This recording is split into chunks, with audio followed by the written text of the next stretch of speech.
Yo, it's your boy Straight Boss OV8 from Straight Smoke Gaming. Welcome to another video, including the DLC for GTA 5 Online. And we're doing a versus video. We only have a couple versus videos, but we definitely had to do a versus video here with a new submarine car added in. So it is the Stromberg, the king of the sea right now. It's the champ, okay? And it's getting paired up against the contender, the Toreador. Okay, we can see here the price, relatively cheap price for the trade-in price for the Stromberg at 2.3, which is nice. And the non-trade price, mind you, is 3.1. Okay, it only holds 2. Down here it does say where you need to mod this in a Avenger or MOC or something. But I think it's a little deceiving because I got this and the missiles were already on it. So I think it comes with missiles, so that is a little deceiving. But anyway, onto the Toreador, the contender. Here it is at 3.66, so it is more than the Stromberg, about $500,000 more than the Stromberg non-trade price. This doesn't have a trade price, which is kind of odd because a lot of vehicles on Warstock do have a trade price. But this holds 4, the Stromberg only holds 2. They both have torpedoes. They both have missiles. They both come with missiles. The Toreador, you mod this right in a custom shop, which is nice. And it came with missiles before you even take it to the custom shop. Here we're doing the bullet test. Here in the A or Nay, we go over everything. Capacity of the vehicle, speed, handling, offense, defense. We're even a head-to-head matchup. We're putting these vehicles against each other so that we can find out which is the better submarine vehicle. Here's the bullet test. Both vehicles don't offer any bullet resistance against NPCs, and nor do they against real players as well. Here's the explosion test, and I've always liked how much a Stromberg can withstand missiles. I think it's a little bit of a game changer and a decent defense to Mark IIs. But here's the Toreador up here. It takes 2, 3, 4. 4, it starts to go on fire. 5, and then it goes up to 6. So, very similar to the Stromberg in that sense. It did take 4 before it got on fire. Here with the Stromberg, it gets on fire on the first one, and it ends up going up in 6 as well. So, very similar thus far. The only differences thus far we have are the price, how many it can hold, and a trade price type thing. Now here's where we're going to start to show some differences between these two, and some glaring differences at that. Here's the speed test. So here's the Toreador versus the Stromberg on land, and it's no contest. This car has a boost, the Stromberg doesn't. So speed goes to the Toreador, that's without question. Okay. Now, but these are water vehicles, so how fast are they in the water? How do they handle in the water? So here we're doing a race across the Alamo Sea. I'm in the Toreador, J Cut is in the Stromberg. Now this has a boost, and this boost is, you're able to use it in the water. It refills while you're in the water, and I end up dusting the Stromberg in this race across the Alamo Sea. J Cut is also a firm believer that this car handles better than the Stromberg in the water. I think it handles just slightly better. I might give it a little bit of a nod. So, a little bit of a difference of opinion there, but we both do agree that it does handle better in the water. Now, while we're in the water, we're going to go ahead and do the battle. We're getting into the head-to-head here. Toreador versus Stromberg in the water. And you can see here, it's pretty much just a matter of who gets locked onto who first in the water, in the sense. And it takes 6 to 5 missiles while you're in the water, so not much explosive resistant damage while you're in the water. So there, now to be fair, I had to do the Stromberg. You can see I go spinning around in the Stromberg after getting hit, and he just lays into me. I got some really bad luck apparently in these the submarine battle with these cars, as I didn't win with either one. So I think these cars are very similar when it comes to water warfare, at least underneath the surface. So keep that in mind, that these are similar. But now with that said, let's move on to on land. And I thought that the Toreador would have a slim advantage here because it does have a boost. And you're going to see me, I tried to outrace with the boost a couple of missiles, and I thought I avoided at least 2 of them.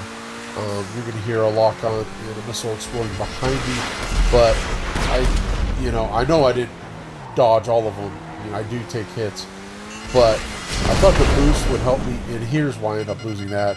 Because that put me off course, and he lined me up and just blasted me here. So,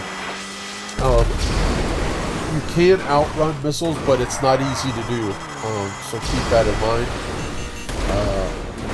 Like right there, for example, you heard the explosion behind me. It didn't hit, but it might have counted because I thought I went up a little sooner than 6 missiles hit, so it might have counted. Maybe with the missile exploding behind me, that still counts as a hit.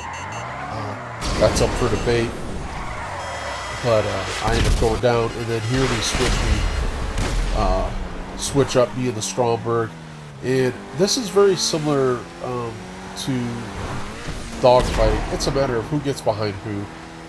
There, he was behind me the whole time I was in the Toreador, and I get behind him here in the Stromberg, and I thought I had a slight advantage, and then it just boils down to us pretty much firing missiles simultaneously at each other right there.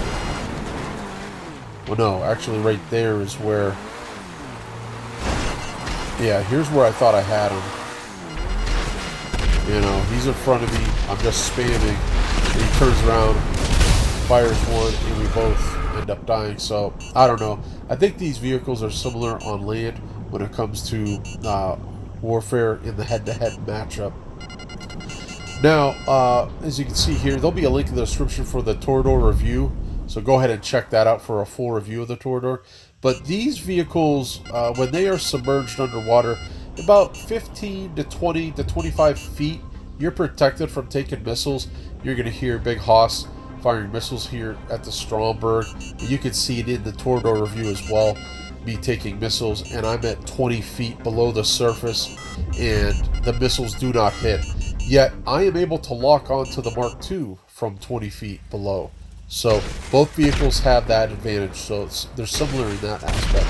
Here, something I didn't cover in the Toreador review is the amount of missiles it has. There you can see the Stromberg as I fired the missiles. The countdown starts, and you have 30 missiles. Here in the Toreador, I spammed the missiles. I went up to 65, and you see there was no countdown.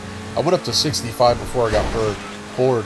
But this Toreador, this new submarine car, has unlimited missiles. So that's a big yay for the Toreador. Okay. Now, the Stromberg Handling in the Stromberg yay or nay, which there'll also be the link in the description for the Stromberg yay or nay to check out. I do brag about the Stromberg's handling. The Stromberg is a little slow. I mean, it's not a turtle, but compared to another missile car, the Deluxo blows the Stromberg out of the water as far as speed. Where the Stromberg has is its handling. It does have really good handling compared to a Deluxo. The Toreador, on the other hand, has the speed of the Deluxo and the handling of the Stromberg. So as far as handling, I'm going to go ahead and say the Toreador wins that as well, because it offers the speed that the Stromberg doesn't have, and it has just as good as handling, if not slightly better. So nod to the Toreador in that aspect. Now, this is the game changer here. This is a big one. Okay, you can see here my buddy takes off in my Toreador, and I covered this in the Toreador review, that you just appear on the map as a dot. This is a weaponized vehicle that has unlimited missiles and a little bit of defense, as it can take some explosions as well. Now, if the car is unmanned, it does go up in 1 explosion, but if it is manned, it takes 6, and it gives you the warning with it being on fire. So this is a game changer, as this is a weaponized vehicle that does not appear as a weaponized vehicle on the map. Okay, so with that being said, here, all 4 of us here at Straight Smoke Gaming, we went ahead and rated this, and the scorecards were all pretty much the same, about 10-7 for the contender, and the Toreador is going to win this bout of this versus, and it really wasn't close by any means. You can see there we have the stinky bombs placed on the losing vehicle, as you know what's going to be coming if you've watched a. Well, with that being said, with a unanimous decision, the new king of the submarine cars is the Toreador. So it is well worth the money. It's great on land. It's great in water. I highly recommend to go ahead and pick it up, as it's a game changer, especially with a little bit of sneaky stealth, with the just appearing as a dot on the map, not showing up as a weaponized vehicle. So we're going to have orb smoke, bring the champ up out of the way. We're going to blow up the Stromberg. As much as I like it, man, I like the Stromberg, but it's just can't compete with this. This is a game changer right here in the new champ. Alright guys, that's it for this versus video. Make sure to check out the description.